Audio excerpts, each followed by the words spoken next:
መንግስትና የግል አጋርነት 21 ሄክታር ላይ የሚያርፈው የካዛንቺስ ሀያት የመኖሪያ መንደር የውበትም የዘመናዊነት መገለጫ ሊሆን መሰረት ተጥሏል። ቤቶችን፣ ትምህርት ቤት፣ መዝናኛ ቦታዎችን፣ መንገድ የመሳሰሉ ነገሮችን ለመገንባት ነውና ይሄ እንግዲህ የመኖሪያ ቤት ብቻ ወይ ደግሞ እንደዛ ሳይሆን አንድ ራሱን የቻለ የከተማ አነስ ያለ ከተማ የመገንባት ያክል ነው የሚሆነው ማለት ነው።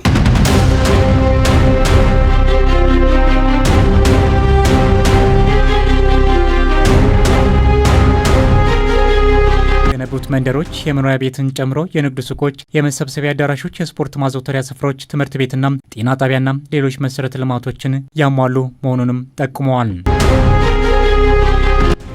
በከተማችን በአዲስ አበባ መሀል እምብርት ላይ በካዛንቺስ ዛሬ እንገኛለን።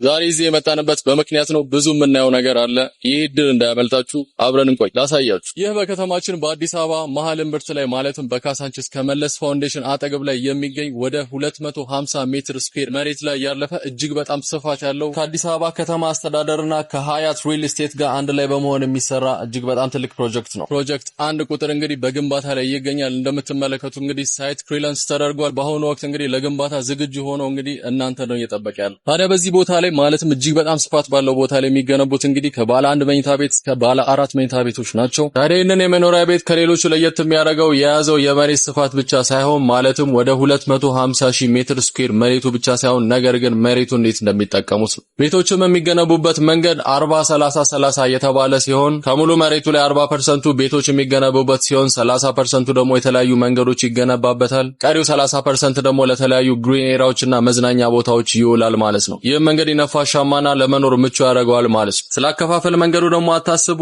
እጅግ በጣም ምቹ የሆነ የረጅም ጊዜ ያከፋፈል መንገድ አዘጋጅቶ እንግዲህ ይጠብቃቸዋል ማለት ነው። በአዲስ አበባ መሀል እምብርት ላይ ይሄን ነገር ደጋገምኩት መሰለኝ። ቦታው እጅግ በጣም ጥሩ ስለሆነ ነው። በዚህ ቦታ ላይ እንግዲህ ይሄንን ቤት ማግኘት ማለት አሁንም እንደ ሎተሪ ነው የምቆጥረው። ቀድማችሁ እንግዲህ እነዚህ ቤቶች ማግኘት ከፈለጋችሁ ቀድማችሁ እንግዲህ በእነዚህ ቁጥሮች ደውሉ።